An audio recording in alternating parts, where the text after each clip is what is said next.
Bismillahirrahmanirrahim. Assalamualaikum warahmatullahi wabarakatuh. Alhamdulillah, alhamdulillahilladzi arsala rasulahu bil huda wa dinil haqq liyudhhirahu 'ala dini kullihi wa kafa billahi shahida. Asyhadu an la ilaha illallah wahdahu la syarika lah wa asyhadu anna Muhammadan 'abduhu wa rasuluh alladzi la nabiyya wa rasula ba'dahu. Allahumma shalli wa sallim wa barik ala sayyidina wa maulana Muhammadin wa ala alihi wa ashabihi wa man tabi'a bi ihsani ila yaumiddin. Amma ba'du. Faqad Allah Ta'ala fil Qur'anil Karim wa huwa asdaqul qailin. A'udzu billahi minasy syaithanir rajim. Ya ayyuhalladzina amanu taqullaha haqqa tuqatih wa la tamutunna illa wa antum muslimun. Wa qala ta'ala aydan وسارعوا إلى مغفرة من ربكم وجنة أرضها السماوات والأرض وأعدت للمتقين. وقال رسول الله صلى الله عليه وسلم من يرد الله به خيرا فيفقه في الدين. صدق الله العلي العظيم وصدق رسول النبي الكريم ونحن على ذلك من الشاكرين والشاكرين والحمد لله رب العالمين. Mu'asyar muslimin, jamaah salat subuh yang dimuliakan Allah Subhanahu wa taala. Tiada kata yang patut kita ucapkan pada pertemuan yang penuh berkah ini selain kita memanjatkan puji syukur kita kepada Allah Azza wa Jalla yang senantiasa melimpahkan berbagai macam nikmat kepada kita, terutama nikmat iman, nikmat Islam, sehingga kita bisa menjalankan ibadah-ibadah, menjalankan amaliyah di bulan suci Ramadan hingga pada hari ini, insyaallah hari yang ke-12 Pak ya. Mudah-mudahan ibadah kita, amaliyah kita selama bulan Ramadan ini senantiasa diterima oleh Allah Subhanahu wa taala dan juga menjadi penggugur segala dosa-dosa kita. Mudah-mudahan nanti kita senantiasa juga diberikan keistimewaan oleh Allah untuk senantiasa menjalani ibadah, menjalani amaliyah di Ramadan hingga akhirnya nanti. Amin ya rabbal alamin. Tidak boleh juga serta salam semoga Allah kita curahkan dan kita sampaikan kepada guru hasanah kita, sholli taala kita Nabi besar Muhammad sallallahu alaihi wasallam, beserta keluarganya, para sahabatnya, kepada para pengikutnya yang senantiasa istiqomah menjalankan sunnah-sunnah beliau. Mudah-mudahan kita termasuk di jalannya dan mudah-mudahan nanti kita di yaumul qiyamah mendapatkan syafaat semuanya. Amin ya rabbal alamin. Mudah-mudahan Allah untuk berkahnya pertemuan kita di pagi hari ini. Mari sama-sama kita buka dengan membaca lafaz al-basmalah. Bismillahirrahmanirrahim. Pada kesempatan subuh yang berkah dan yang baik ini, saya akan menyampaikan tentang beberapa hal yang menjadi kesalahan yang dilakukan oleh kaum muslimin di bulan suci Ramadan. Bapak-bapak hadirin Allah, bahwa setiap ibadah, setiap amalan itu seperti pisau bermata dua.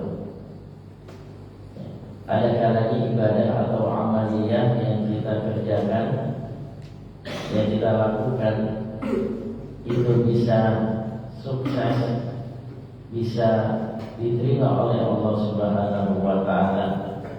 Kalau memang ibadah atau amaliyah yang kita kerjakan ini memenuhi kaifiyahnya, tata caranya, syaratnya, rukun sebuah ibadah atau amaliyah itu telah kita penuhi. Kalau ibadah dan amaliyah ini sukses atau ibadah amaliyah ini kabul, diterima oleh Allah Subhanahu wa taala, tentunya nanti kita akan mendapatkan kebaikannya. Kita akan mendapatkan ganjaran pahalanya di sisi Allah Subhanahu wa taala. Dan ini nanti akan kita dapatkan, akan kita tunai nanti di yaumul kiamah nanti. Walaupun ibadah atau amal yang kita kerjakan itu diterima oleh Allah atau sukses, bisa juga kita mendapatkan buahnya, hasilnya di dunia ini. Namun Bapak hadirin Allah, selain itu pula ibadah atau amal yang selain sukses, bisa jadi amalan atau ibadah itu tidak diterima oleh Allah Subhanahu wa taala. Atau bisa dikatakan ini gagal. Ya, gagal, tidak mendapatkan ridha Allah, tidak mendapatkan pahala dari Allah Subhanahu wa taala. Ya, tentunya kalau sudah ibadah atau amalnya itu gagal, tidak diterima oleh Allah Subhanahu wa taala, maka amal atau ibadah itu bisa menjadi fitnah, bisa menjadi kecelakaan kita di yaumul kiamah nanti. Ya. Seperti di dalam surat Al-Ma'un, ketika Allah Subhanahu wa taala berbicara tentang orang-orang yang sholat namun sholatnya dalam keadaan lalai. Fawailul lil musallin, maka celakalah. Ada ulama yang menafsirkan wailun itu adalah neraka wail, salah satu neraka di akhirat kelak nanti. Celakalah atau neraka wail lah bagi orang yang sholat. Orang yang sholat sudah mengerjakan tetapi masih mendapatkan musibah, masih mendapatkan fitnah, masih mendapatkan kecelakaan dari Allah Subhanahu wa taala. Siapakah orang yang sholat namun dia celaka, yang mendapatkan fitnah? Yaitu alladzina hum an salatihim sahun, yaitu orang yang sholat mengerjakan 5 waktunya dikerjakan, ya, tidak tertinggal, tetapi sholat yang dikerjakan ini sahun, artinya adalah dia lalai. Ya, para ulama menafsirkan kata-kata sahun atau lalai ini, sholat itu pertama dikerjakan tetapi tidak memenuhi rukun dan syaratnya. Jadi rukun syarat sholat tidak dipenuhi. Misalnya salah satunya adalah tumakninah. Berapa banyak kita lihat, apalagi di bulan Ramadan ini, kaum muslimin yang mengerjakan sholat tarawih, tapi sholat tarawihnya bisa jadi tidak diterima oleh Allah. Kenapa? Tidak memenuhi rukunnya adalah tumakninah. Ya, sholatnya sampai cepat, ya, bahkan mengerjakan sholat tarawih sebanyak 23 rakaat hanya selesai dalam waktu 5 sampai 10 menit. Ya, pasti tidak ada tumakninahnya, ya. Apalagi bacaan yang dibaca oleh imam itu surat Al-Fatihah atau suratnya yang lain itu tidak memindahkan tajwidnya, makharijal hurufnya dan sebagainya. Ya. Sehingga di dalam sebuah hadis Nabi Rasulullah mengingatkan, ya kam min qaimin laisa min qiyamihi ila sahar. Berapa banyak orang yang qiyamul lail, ya qiyamul lail ini ulama juga mengartikan yang melaksanakan sholat tarawih, karena sholat tarawih itu termasuk qiyamul lail, tidak mendapatkan apa-apa dari qiyamul lailnya, dari sholat tarawihnya, kecuali yang dia dapat adalah as-sahar, yaitu begadang doang atau lelahnya saja, capeknya saja. Ya. Nah begitu pun kita yang sampai kita sholat tarawih ya setiap malam di bulan Ramadan, tapi kita tidak mendapatkan apa-apa, tidak mendapatkan pahala kebaikan dari Allah, hanya lantaran rukun ya syarat dari sholat itu dilalaikan, tidak dipenuhi. Itu yang pertama, kata sahur diartikan oleh para ulama. Sahur yang kedua diartikan oleh para ulama, lalai itu dengan mengulur-ulurkan waktu, mengerjakan sholat, tapi waktunya diulur, ditunda. Sudah tahu waktu subuh ya jam 4.42, ya, jam 5 kan, ya. Tapi dikerjakan jam 6, dikerjakan jam 7, ya sudah matahari sudah nongol, dikerjakan sholat subuh, sengaja dilalaikan, diundur-undur. Nah ini dia termasuk sahur. Sahur yang ketiga diartikan oleh para ulama adalah mengerjakan sholat tapi bila khasyiin, tanpa kekhusyuan. Sholat tapi batinnya, hatinya yang diingat bukan Allah, tetapi yang ingat masalah dunia. Lagi sholat mikirin kerjaan, lagi sholat mikirin masalah kan, masalah keluarga, masalah apapun gitu kan.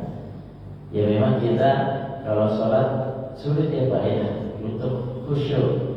Ya, makanya orang yang khusyuk itu ya memang orang-orang yang terpilih, yang memang hatinya bersih, hatinya memang selalu ingat kepada Allah Subhanahu wa Ta'ala. Ya. Nah inilah dikatakan dengan sahur. Ya. Ya gambarannya beberapa hadir lagi ya seperti gambaran ini. Ya. Apa yang agak salah dalam sholat ini? Apa kira-kira Pak? Ya. Sholat ya sama-sama sholat, ya sama-sama sholat. Yang salah yang pertama ada dua jamaah, ya ada dua jamaah di dalam satu masjid atau dalam satu mushola. Jadi dalam satu masjid itu tidak boleh ada dua atau tiga jamaah. Ya, kalau sudah ada satu jamaah, maka kalau ini membuat jamaah yang baru, menunggu jamaah yang satu itu selesai. Ya. Kalau dia selesai baru boleh membuat jamaah yang lain. Ya, jangan sampai dalam satu tempat, satu masjid membuat dua jamaah. Dan dia sholat tapi masih salah dalam kaifiatnya. Sholat tetapi tidak memenuhi syaratnya. Apa syaratnya? Tidak menutup aurat, gitu ya. Ya mungkin ya kita khususnya ini yang sholat dua orang ini mungkin mu'alaf barangkali ya. Mu'alaf, belum paham, belum ngerti, baru tahu Islam, baru ngerti tentang perintah sholat, belum ngerti tentang syaratnya sholat, ya udah dia sholat saja. Memang bagi orang yang jahil, bagi orang yang bodoh atau yang belum mempunyai kapasitas ilmu, ya seperti orang mu'alaf yang belum tahu apa-apa, ya masih bisa dikatakan dimaafkan. Ya, tapi dia harus berupaya untuk belajar, mencari ilmu. Ya. Tapi kalau dia paham, dia mengerti, ya salah. Kalau sholat seperti ini, ya tidak satrul aurat, tidak menutup aurat ya, ketika sholat. Nah, ini jangan sampai terjadi di masjid kita. Ya maksudnya sholat tetapi ada rukun syaratnya yang ditinggalkan. Nah begitu juga Bapak Hadir Rahimullah dengan ibadah puasa kita. Ya Nabi mengingatkan di dalam hadisnya yang diriwayatkan oleh Imam An-Nasa'i, "Rubba sha'imin laisa lahu min siyamihi illa al-ju'." Hadis ini cukup masyhur, ya cukup terkenal di dalam kaum muslimin. Rubba itu artinya berapa banyak. Berarti kalau berapa banyak itu mayoritas, tidak sedikit. Jadi kata-kata rubba dalam bahasa Arab itu adalah berapa banyaknya, itu tidak segelintir orang, bukan minoritas, tapi mayoritas. Mayoritas kaum muslimin, ya orang yang berpuasa, laisa lahu min siyamihi, dia tidak mendapatkan apa-apa dari puasanya, tidak mendapatkan pahalanya, tidak mendapatkan keridhaan Allah, tidak mendapatkan kebaikannya, kecuali yang dia hanya dapatkan hanya rasa laparnya saja. Ya, warubba qaimin laisa lahu min qiyami ila sahar. Dan juga berapa banyak atau begitu banyak mayoritas orang yang sholat malam, orang yang sholat tarawih, dia tidak mendapatkan apa-apa ya selain sahar. Sahur itu begadang, lelahnya saja, capeknya saja. Nah kira-kira siapakah atau apa saja yang termasuk orang yang melakukan kesalahan di bulan suci Ramadan? Ya, sampai kita keluar dari bulan Ramadan, ya, tapi kita tidak mendapatkan apa-apa dari Allah. Dosa kita tidak diampuni, kemudian kita tidak mendapatkan pahala. Badan pahala di bulan Ramadan itu berlipat-lipat ganda Allah siapkan. Tapi memang banyak orang yang keluar dari Ramadan setelah Idul Fitri, dia tidak mendapatkan apa-apa karena melakukan berbagai macam kesalahan. Yang pertama, kesalahan yang banyak dilakukan oleh orang yang berpuasa atau orang yang beribadah di Ramadan ini adalah ibadahnya atau puasanya tanpa didasari dengan niat ikhlas karena Allah Subhanahu wa ta'ala. Ya, puasanya karena gak enak yang istri, gak enak sama mertua, gak enak sama anak, ya, gak enak sama anak puasa, saya gak puasa, gak enak seluruh kantor puasa, masa saya gak puasa. Ya, jadi bukan karena Allah Subhanahu wa ta'ala. Dan juga jangan juga puasa kita karena ingin diet, ingin menurunkan berat badan. Ya, puasa nanti kan berat badan bisa turun. Ya, jadi ibadahnya karena ingin diet. Ya, kalau itu memang turun badan, ya itu adalah ya salah satu asalnya saja, buahnya yang bisa kita peroleh.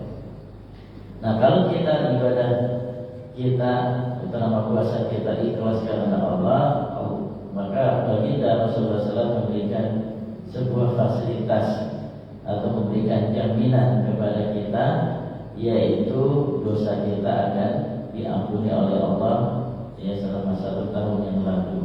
Man shoma Ramadhana imanan wa ihtisaban ghufira lahu ma taqaddama min dhanbi. Barang siapa yang berpuasa di bulan Ramadan imanan, syaratnya adalah iman karena Allah. Ada memang kita puasa itu berdasarkan ini. Tanpa iman karena Allah, mungkin kita di siang hari, mungkin kita sedang sendiri, tidak ada orang lain, mungkin kita sudah berbuka puasa. Tapi karena kita punya rasa iman, kita takut dengan Allah, bahwa Allah melihat kita, mengawasi kita, ya, maka kita tetap ya tidak makan minum, kita menjalankan ibadah puasa. Selain iman wa ihtisaban, ya, hanya mengharap ridha Allah atau hanya mendapatkan ihtisab, mendapatkan ganjaran pahala dari Allah, maka janjinya adalah ghufira lahu ma taqaddama min dhanbi, akan diampuni dosa-dosa yang telah lalu. Ya, saya telah ini selama 1 tahun yang lalu. Tapi dosa yang diampuni ini ada dosa shaghir, ya, dosa kecil, bukan dosa kabair, bukan dosa besar. Ya. Kalau dosa besar tidak cukup diampuni dengan puasa kita. Kalau dosa besar yang kalau dilakukan oleh seorang muslim, maka dia harus taubatan nasuha, harus taubat nasuha. Kalau tidak taubat nasuha, tidak akan diterima oleh Allah. Ini hanya dosa-dosa kecil saja. Ya. Bapak-bapak, nah kalau kita mengerjakan ibadah puasa dengan ikhlas, ada juga jaminan dari Rasulullah SAW. Di antaranya adalah bau mulutnya orang yang berpuasa itu lebih wangi daripada minyak misik. Tapi itu di sisi Allah, Pak, bukan di sisi manusia. Tetap di sisi manusia ya bau juga, gitu kan? Ya. Walau fufal biswaim atyahu indallah min rihil misik. Ya. Bau mulutnya orang yang berpuasa itu atyab, lebih wangi. Atyab ini bentuk isim takdir, artinya superlatif, sangat, ya, melebihi lah. Jadi lebih wangi di sisi Allah, bukan di sisi manusia, min rihil misik, ya, daripada minyak misik, ya, di sisi Allah Subhanahu wa taala. Oleh karenanya kita jadikan bahwa ibadah puasa kita ini juga adalah melatih keikhlasan kita. Karena hanya puasalah ibadah yang melatih keikhlasan kita. Kalau kita sholat, apalagi sholat jamaah, pasti diketahui oleh orang lain. Kalau kita sedekah, diketahui juga oleh orang lain. Apalagi kalau kita haji umrah, sekampung tahu.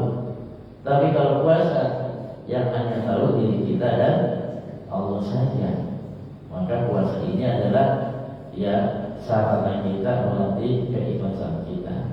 Ya, kullu amali ibnu Adam lahu ila sawma. Setiap amal manusia itu, amal kita anak ibnu Adam itu untuk kita. Kita sholat untuk kita kebaikannya. Ya, kita sedekah, kita haji, kita umrah, kita zikir dan ibadah yang lain untuk kita. Ila sawma kecuali puasa.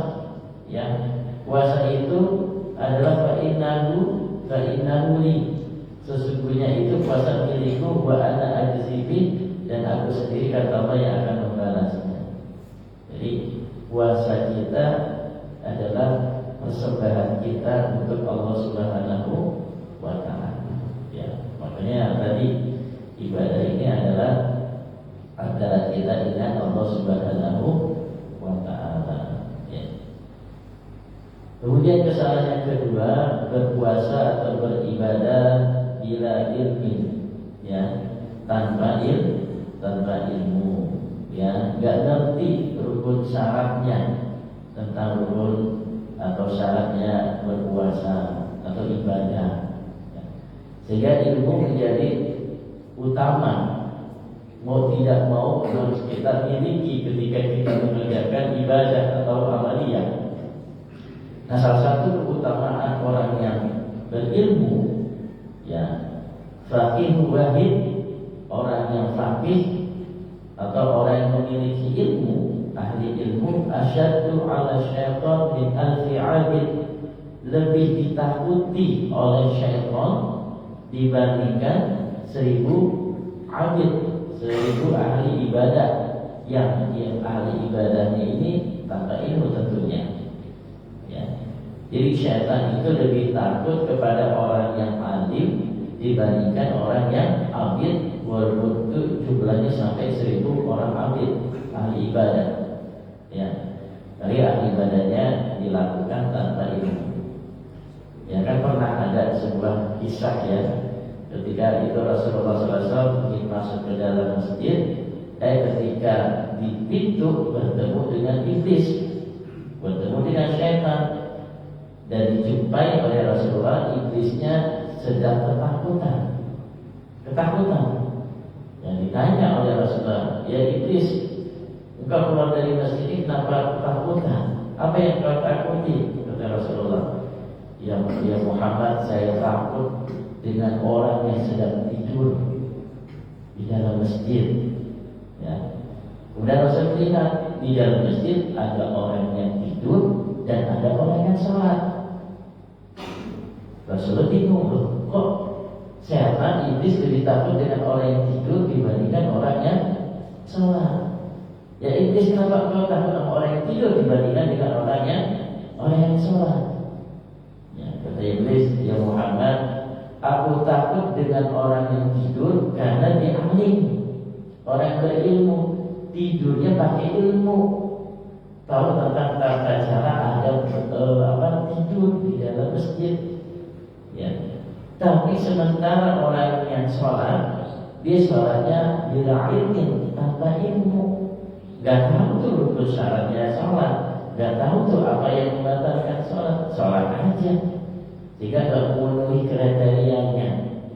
Jadi perlu ditakut bukan orang yang tidur tapi karena berilmu dibandingkan orang yang sholat tapi tanpa ilmu. Nah, salah satu contohnya jamaah rahimahumullah, ya ketika ya di masyarakat kita ada perbedaan dalam melaksanakan sholat tarawih. Ada yang 11, ada yang 23 rakaat. Ya, kira-kira mana yang benar, Pak? Semua ya, nggak ada yang salah ya. Iya, yang 11 benar, yang 23 juga benar. Yang nggak benar adalah yang sholat tarawih, ya malah jalan-jalan gitu kan. Tapi ada di tengah masyarakat kita orang yang bingung, yang dianggapnya kalau tidak 23 rakaat nggak sah, nggak benar. Ya, saya harus 23. Nah, ada di masyarakat kita, Pak. Bahkan di tempat saya juga ada gitu. Jadi kalau sholatnya kalau nggak 11 dia merasa nggak sah gitu, nggak afdol gitu kan. Yang mau aja, yang mau 23 gitu kan. Begitu juga jangan juga saling menyalahkan antara yang 11 dengan yang 23 atau sebaliknya. Nah, itu tanpa ilmu karena ya tidak mengerti ya bagaimana dalilnya atau perawi hadis dari salat tarawih 11, 23 atau mungkin rakaat-rakaat yang lainnya. Nah, jangan jadi kita ya bapak-bapak tentang masalah ilmu tentang puasa ini. Pernah Sayyidina Umar juga galau bingung ya ketika di bulan Ramadan. Nah, ini disampaikan sendiri oleh Sayyidina Umar. Wa Ibnu Umar radhiyallahu anhu qala, dari sahabat Umar radhiyallahu anhu qala, hasistu yauman, satu hari aku senang lihat istriku. Mungkin istri sedang dandan kali ya, cantik gitu kan, tapi berpuasa ya Pak, gitu kan. Faqabiltu wa ana shaimun, kemudian saya cium dia sementara saya sedang lagi puasa. Gitu. Istrinya mungkin tidak menarik, cantik, senang Umar, dicium dan tuh istrinya. Sementara kata saya Umar, saya lagi puasa. Maka ketika juga Umar bingung, aduh, saya kan lagi puasa, kok nyium istri saya sih gitu kan? Kira-kira batal apa enggak ya? Gak tahu nih Sayyidina Umar ilmunya, gak tahu ini apakah membatalkan puasa atau enggak. Mencium istri mencium doang Pak, gitu kan? Ya, kalau lagi wudu kan, ya ada yang berpendapat batal, ada yang enggak batal kan gitu Pak ya, mencium istri kalau sedang wudu. Tapi terserah bapak-bapak mencium istrinya ketika lagi sudah wudu, kemudian mencium istri ini, bapak batal apa enggak gitu kan? Asal kata ulama menciumnya itu jangan disyahwati dengan syahwat gitu ya. Kalau ada syahwat, nah yang lain-lain gitu. Nah, itu Nabi Sallallahu Alaihi Wasallam, kemudian akhirnya aku segera menemui baginda Rasulullah Sallallahu Alaihi Wasallam, datang kepada Nabi, kepada Rasulullah SAW. Fakultu, saya berkata, ini sholatu yawma amran aziman, ya Nabi, pada hari ini saya melakukan sesuatu yang sangat besar, celaka ya dari itu. ya, aduh, ampun deh Nabi, saya nggak ngerti ini gitu kan, saya sudah melakukan perbuatan yang kayaknya ini dianggap oleh Sayyidina Umar ini besar banget kesalahannya gitu kan. Ya, Nabi yang senyum aja. Ya, katanya aku udah melakukan besar karena telah mencium istri saya di bulan Ramadan, ketika saya dalam kondisi puasa gitu. Nah, ternyata yang dijelaskan oleh Rasulullah SAW bahwa mencium istri itu tidak membatalkan puasa, kagak, kecuali berhubungan ya suami istri gitu. Kalau memegang, mencium, ya, melihat istri nggak apa-apa, boleh gitu ya. Sehingga di bulan Ramadan ya bolehlah kita mesra-mesraan dengan istri kita, boleh, asal jangan sampai berhubungan badan. Karena kalau berhubungan badan di bulan Ramadan sedang puasa, maka ada kafaratnya. Apa kafaratnya, Pak? Puasa lagi, ya. Tapi itu yang puasa itu, jadi ada urutannya, ya. Tadi pertama itu memerdekakan budak, ya. Tapi kan kita budak nggak ada, ya. Ya, kalau nggak bisa memerdekakan budak, ya kemudian dia memberi makan orang miskin sebanyak 60, ya. Dan juga atau dia berpuasa selama 2 bulan berturut-turut. 2 bulan berturut itu tidak boleh ada yang satu kalah. Kalau ada satu yang kalah, ulang lagi dari awal. Itu berat risikonya. Nah, mungkin di masyarakat kita ada yang nggak paham tentang masalah yang berapa hal berikut ini. Ya, ada yang mengatakan bahwa ini pantangan ketika lagi puasa, ya ini batal, ya. Padahal itu tidak batal, boleh. Misalnya, ya, melakukan siwak atau sikat gigi dengan pasta yang dengan odol, itu boleh. Jadi di pagi hari, di siang hari atau sore hari kita mau sikat gigi atau bersiwakan, sikat gigi pakai odol boleh. Ya, asal jangan ditelan gitu kan. Kalau ditelan ya batal gitu kan. Selama masih di mulut kita dan kita keluarkan seluruh isinya, ya, masuk odolnya, pastanya, pasta giginya, kita tidak batal. Kemudian yang kepala gitu ya. Mungkin kalau sekarang mulai ada panas-panas nih kalau di siang, ya. Kalau kita memang kondisi sedang payah banget, hausnya luar biasa, boleh kita menyiram kepala kita, ya.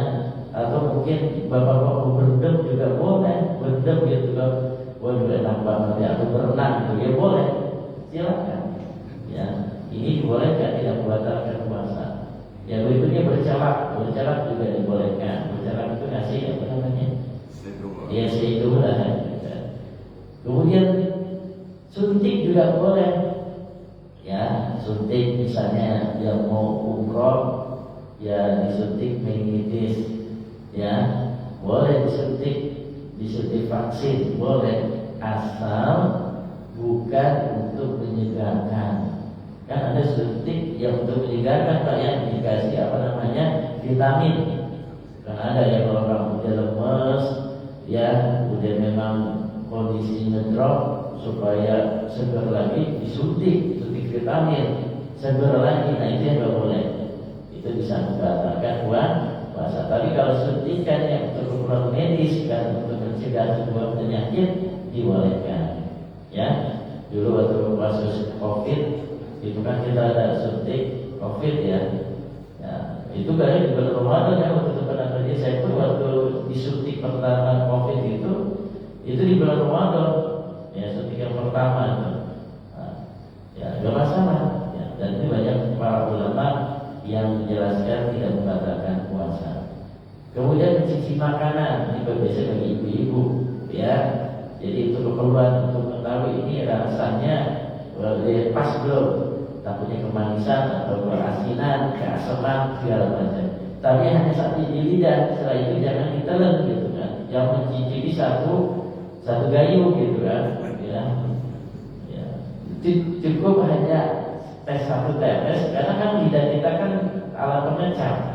Kita tahu mana untuk merasakan manis, asam, asin dan sebagainya. Jadi letakkan di situ. Kalau dia lidah merasa oh iya sudah asin, oh sudah manis, ya sudah asam, ya udah, ya jangan langsung ditelan.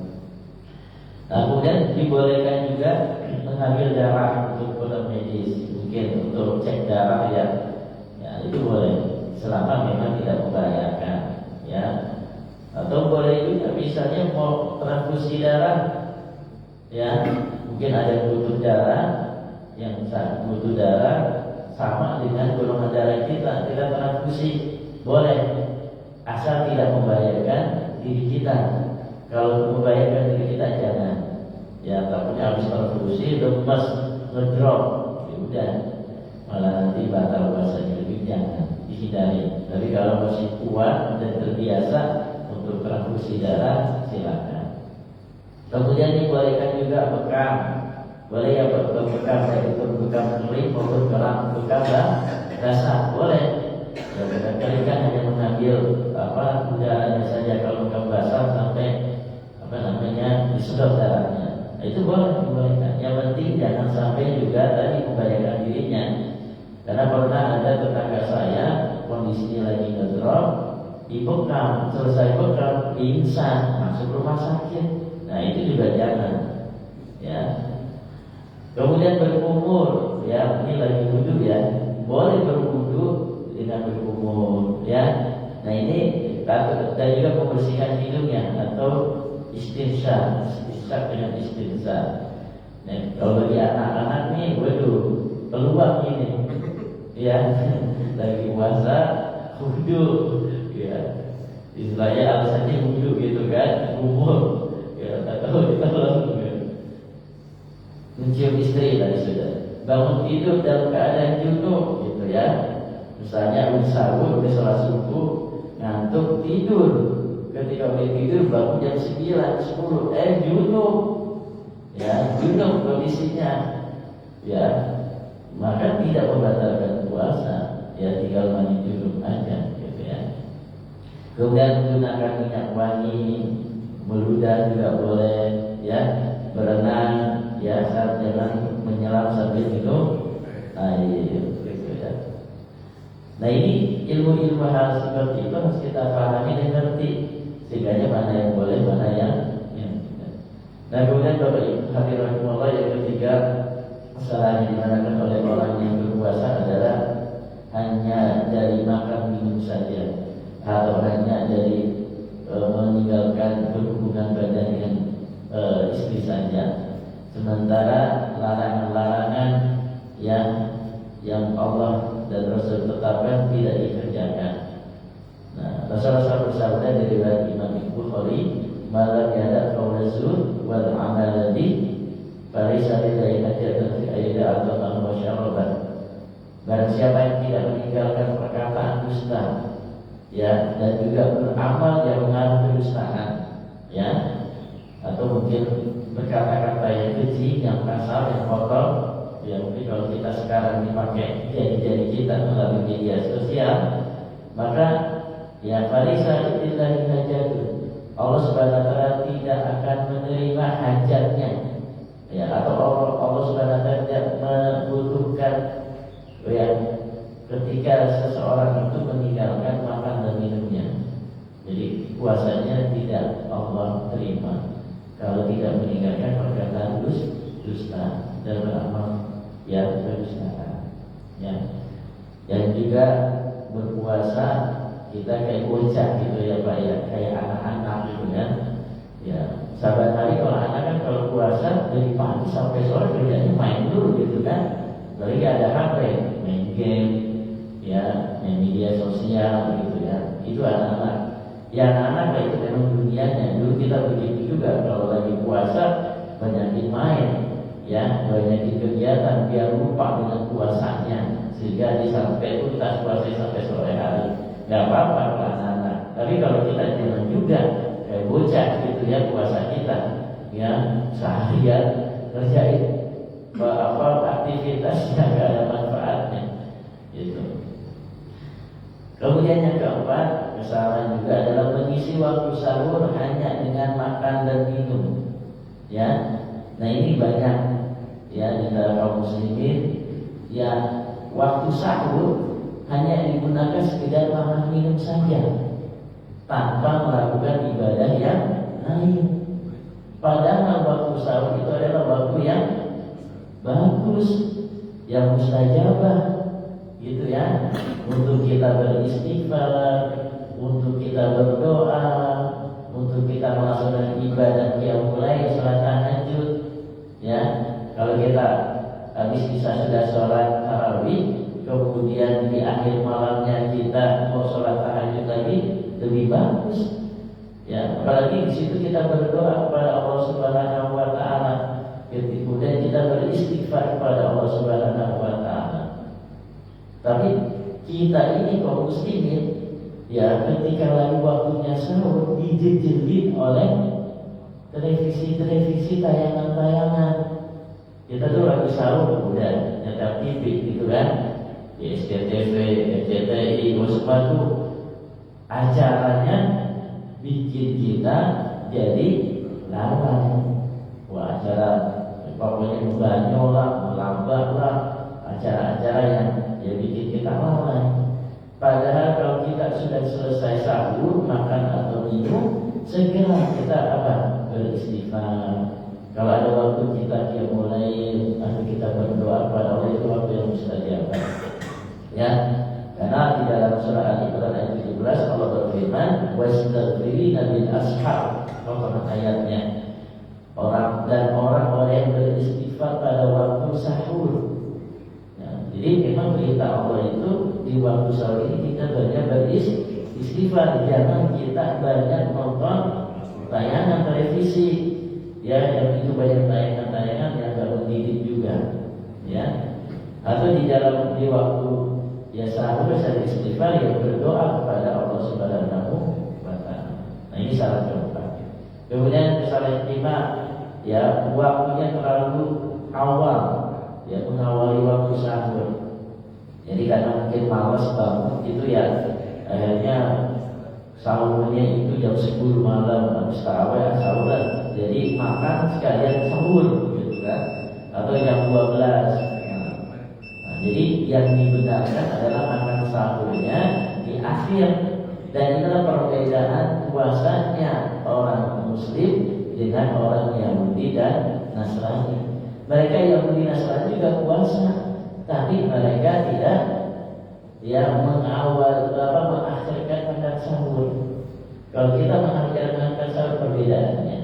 Dan itu yang dianjurkan, disunahkan oleh Rasulullah SAW. Ya, kalau jam 4:30-nya subuhnya, maka kita ya jam 4, jam 4:15. Kalau saya jarang jam 4, rata-rata iya atas jam 4, jam 4:10, jam 4:15 baru sahur, gitu, ya.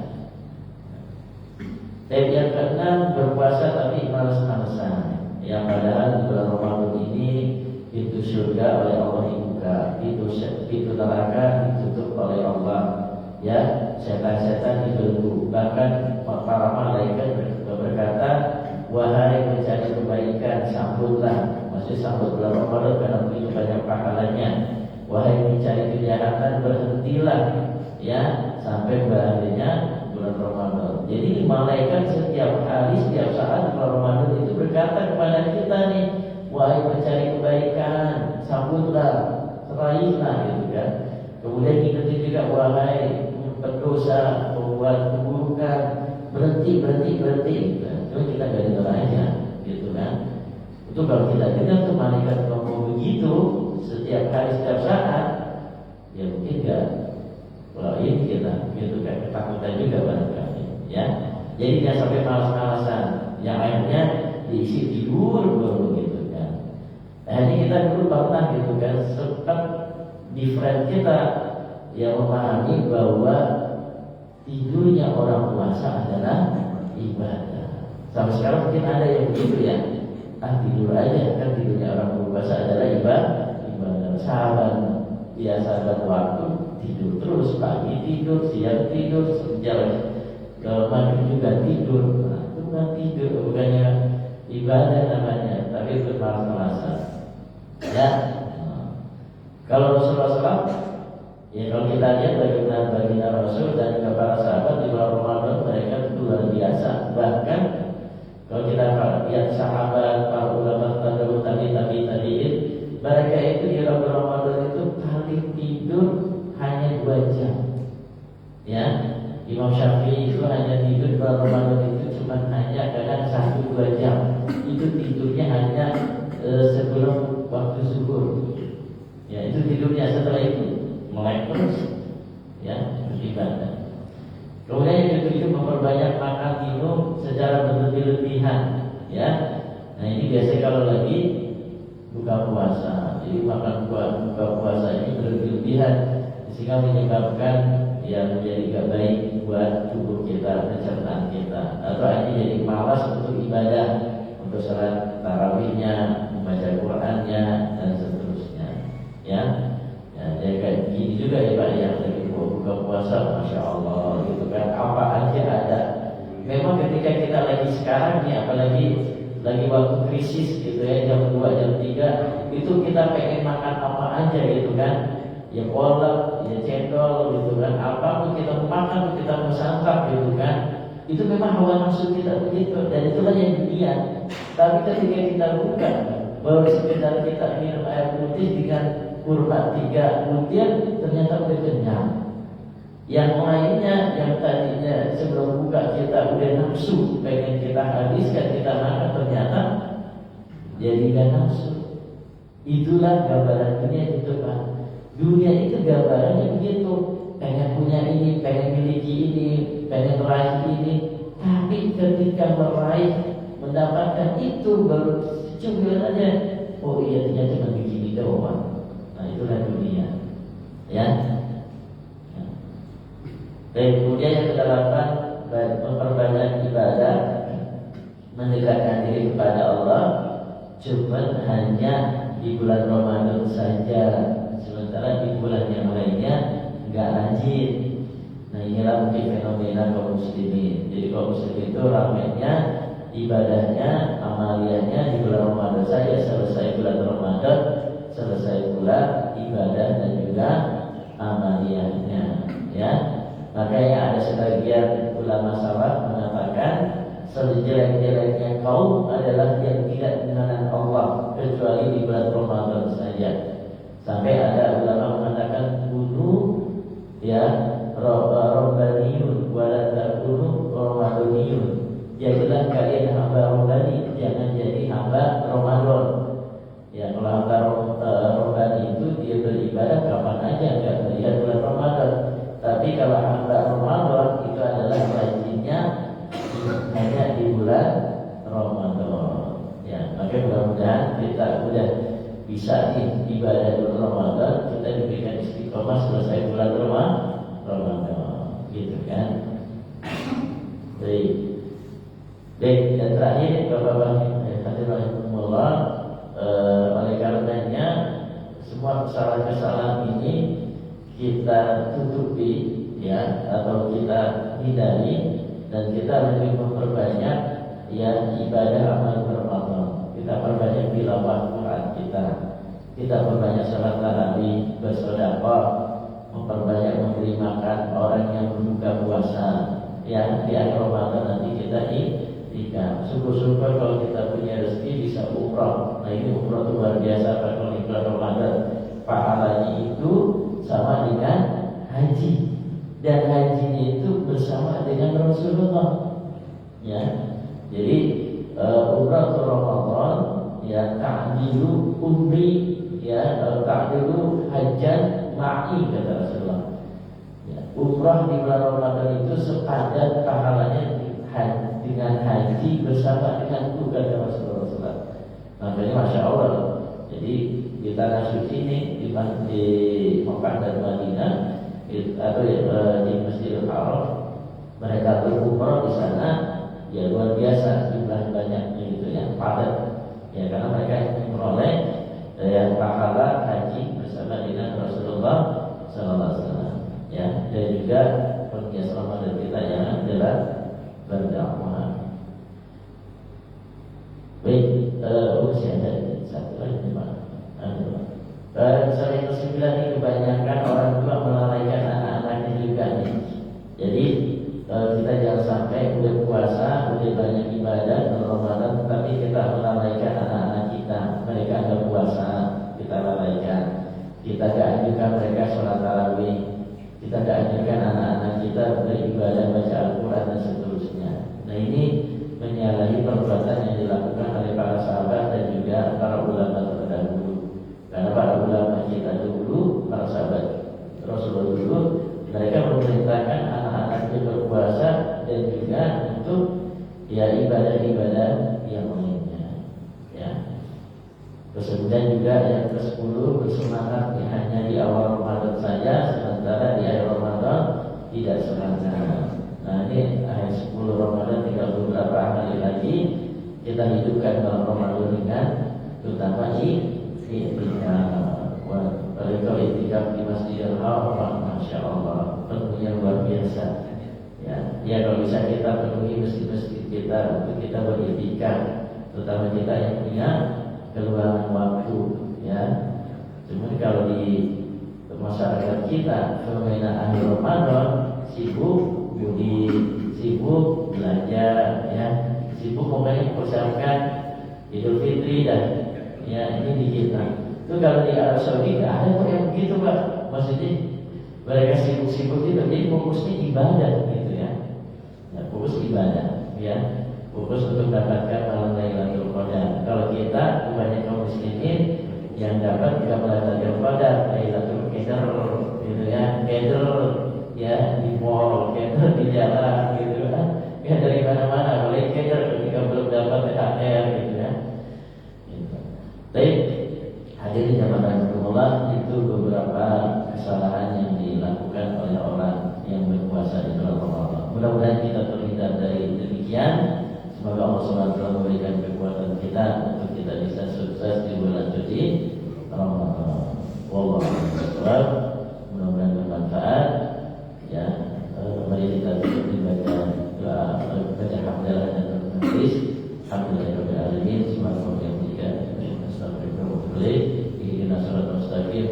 Wassalamualaikum warahmatullahi wabarakatuh.